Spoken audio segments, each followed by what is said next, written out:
L'idéologie poussée à son extrême, évidemment, inquiète le gouvernement.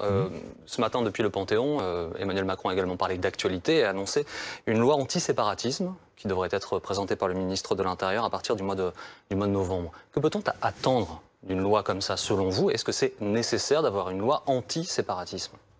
D'abord, je trouve que la symbolique est extrêmement intéressante. Le Panthéon, c'est le lieu des morts. Donc je pense que si on veut honorer la République, on aurait pu choisir quelque chose de plus vivant que des tombeaux, des cénotaphes, des cercueils. Si vraiment on a envie de fêter la vitalité de la République, je pense qu'aller dans un cimetière, fût-ce le cimetière des grands hommes, ça me paraît pas forcément symboliquement le bon choix. Par ailleurs, il y a des choses à mettre en activité. Enfin, quand on est chef de l'État, on a la totalité des pouvoirs. Emmanuel Macron n'avait pas 40 ans, il était chef de l'État. Dans la Ve République, vous avez quasiment les pleins pouvoirs. Il avait l'Assemblée nationale avec lui, il avait le Sénat avec lui, il avait la quasi-totalité des médias avec lui, il avait tout. Il était beau, jeune, intelligent, brillant, tout. Il pouvait tout faire.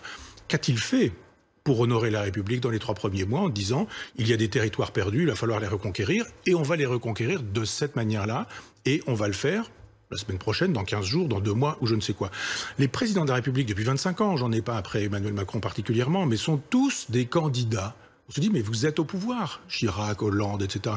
Vous faites des discours de campagne présidentielle en disant, quand je serai élu, je ferai ceci, et quand je serai au pouvoir, je ferai cela. Mais vous êtes au pouvoir, donc agissez. Arrêtez d'aller dans les cimetières, fût-ce le Panthéon, pour aller nous dire que la République, c'était formidable, parce que le message subliminal, d'une certaine manière, c'est quand même ça, pour dire, eh bien, la République, c'est tellement formidable qu'on va vous faire voir comment ça marche. C'est-à-dire que le temps politique, le temps de l'élection est incompatible avec la conduite d'affaires publiques effectives, selon vous? Le problème avec la disparition du septennat, avec le quinquennat qui fait la loi, avec cette idée que le chef de l'État devient une espèce de super Premier ministre, mais c'est à peu près tout. Cette idée gaulliste du le président préside, le gouvernement gouverne, tout ça a explosé. Et donc le soir de l'élection, peut-être qu'on attend le lendemain, mais on commence à travailler à la réélection. Et cette obsession de la réélection fait qu'on n'a plus la passion de la France. La passion de la France, c'est de dire c'est bon pour la France ou c'est pas bon pour la France. Si c'est bon pour la France, on le fait. Si c'est pas bon pour la France, on le fait pas. Puis après, on se moque de la droite, de la gauche, de ceci, etc.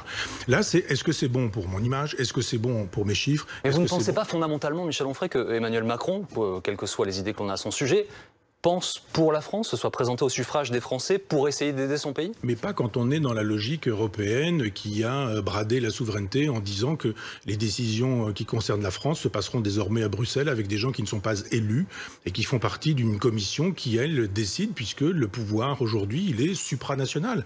Quand on est dans le supranational, on efface tout ce qui est national. Ce président de la République qui nous dit le virus ignore les frontières, il nous dit très précisément que l'idéologie est toujours là parce que effectivement l'Europe suppose une Europe même pas fédérale, mais c'est transnational.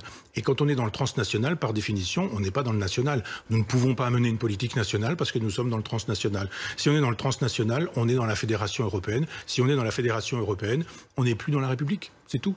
Et ça paraît évident.